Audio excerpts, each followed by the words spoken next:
The morning mist still clung to the creeks as Mama Tare sat on a short wooden stool outside her hut, peeling cassava with a slow, practiced hand. The sun was just beginning to rise over the mangrove trees, and the water glistened like spilled oil. Her face was calm, but her heart was heavy. It had been 3 months since her younger daughter, Tare, had suffered her third miscarriage, and the silence from her daughter's homes was louder than a market argument. Once, Mama Tari had been known across Ijaw community of Oluama for her warm hospitality and her strong hands as a midwife. She had delivered half the babies in the village during her prime, but now, at 57, her name brought only suspicion. The women stopped talking when she passed. Children ran away from her. The men whispered and pointed. Some refused to buy her firewood and cassava. They said her daughter's barren wombs were the result of her evil deeds, that he had made a pact with dark spirits to curse her own blood. Mama Tari's heart broke every time she thought about it. She had loved her daughters, Ebere and Tare, more than life itself. She raised them alone after their father died in a canoe accident when they were just girls.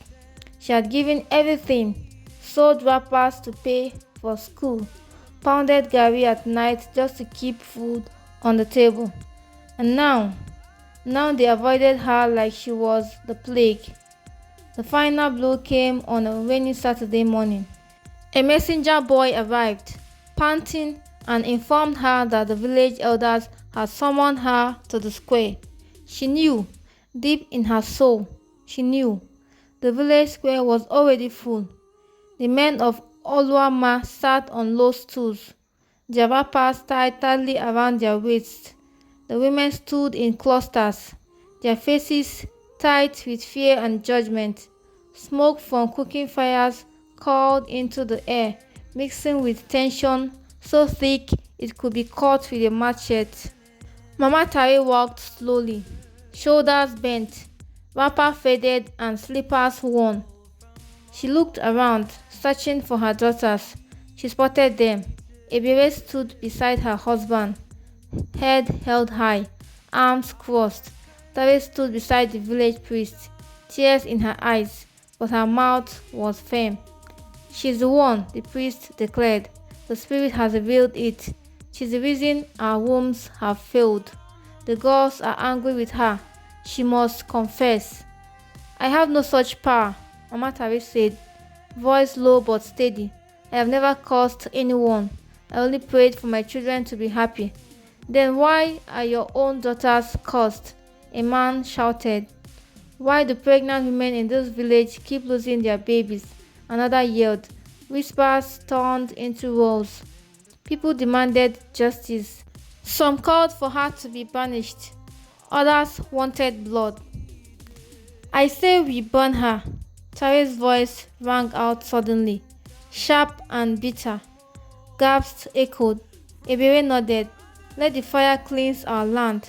Mama Tare stood frozen, her heart cracked open.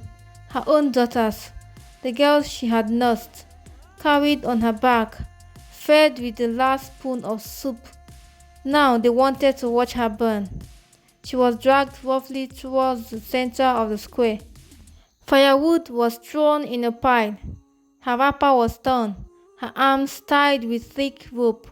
Her knees gave way, but no one came to help. The sky darkened as clouds gathered. Thunder rumbled in the distance.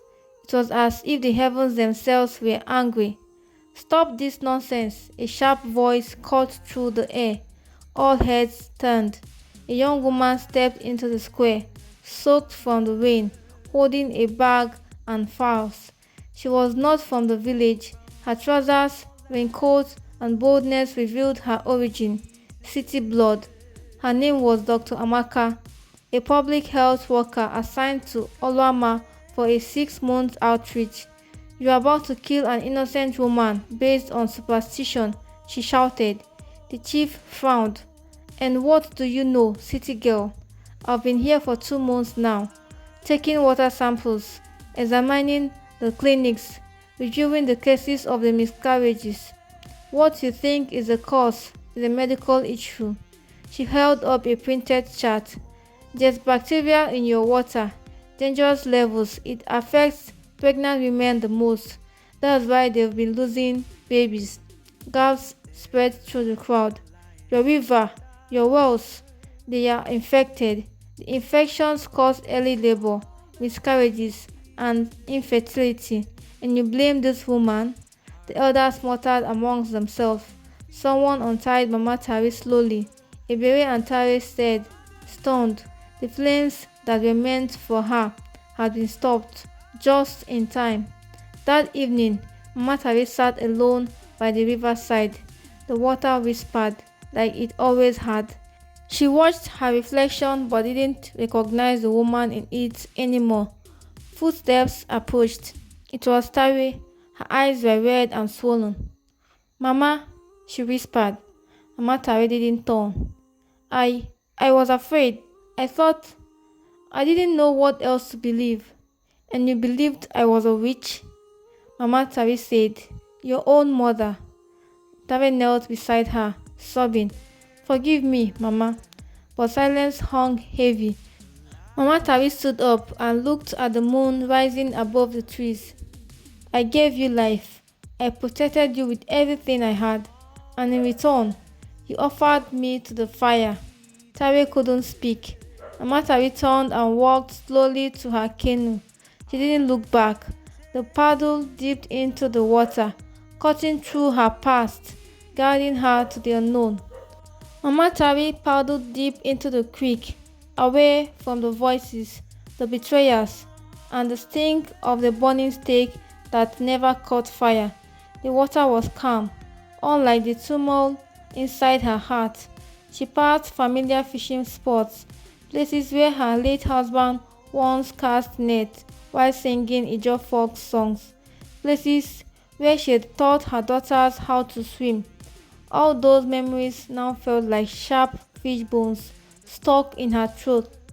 By dusk, she arrived at Tamaturu, a small riverside settlement known for its fish market and peaceful folk. She tied her canoe to a crooked mangrove root and was welcomed by soft sounds of evening drums and children laughing. Unlike Olama, Tamatoru didn't see strangers as threats. An old woman sitting on a mat outside her hut offered her boiled yam without asking questions. For the first time in a long time, Mama Tari slept without fear. Over the next few weeks, she settled in quietly. She rented a small bamboo hut with a leaking roof, started selling firewood and native herbs. She didn't talk much, but the people soon noticed her gentle spirit and kind eyes. A woman named Iye Kamefa, who lost her own daughter to childbirth years ago, became like a sister to her. The two bonded over cooking and long moonlit talks. One day, a pregnant woman went into labor in the market and people panicked until Mama Tari stepped in. Her hands remembered. In minutes, the baby was out, healthy and crying. The crowd cheered. The woman wept in gratitude. Word spread. Soon, women began seeking Mama Tari again, not to accuse her, but to bless her. She became known as Mama Doctor, the healer with soft hands and a heart as wide as a river. Months passed. In Oluama, things were not the same. The health worker, Dr. Amaka, had helped clean the village water source, but the shame of what they almost did lingered like smoke.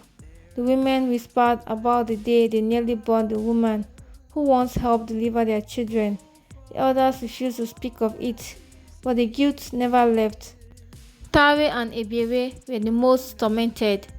Their wombs remained barren, but their spirits now bore an even heavier emptiness, the weight of betraying their own mother. So one bright morning, they set out by canoe, following whispers that she now lived in Tamatovu. Mama Tabi was outside her hut, shelling periwinkle when she saw the canoe approaching. She recognized them immediately, the way Tabi still held the paddle with her left hand like a child, the way Ebere squinted against the sun. The women stepped out, unsure if they had the right to stand before her. Tabi held a calabash of palm oil. Ebere carried a wrapper and tubers of yam, traditional gifts of apology. They knelt. Mama, Ebere began, her voice trembling. We came to beg for your forgiveness. We have no peace, no rest, not because of our wombs, but because of what we did to yours. Tabi added, tears spilling. Mama Tabi said nothing for a long moment. She looked at the daughters she raised, now women drowning in regret. Then she reached out and touched their heads. My wounds are deep, she said softly, but forgiveness is not for you. It's for me, so I can breathe again. They wept harder. She helped them to their feet. You are still my daughters, she said, but some things once broken may never be whole again. Still, I will not curse you. I will pray for you. Weeks later, Ebere and Tare returned to Oluama. Their mother did not come with them. She had found peace in Tamatoru, surrounded by people who judged her by her heart, not by fear.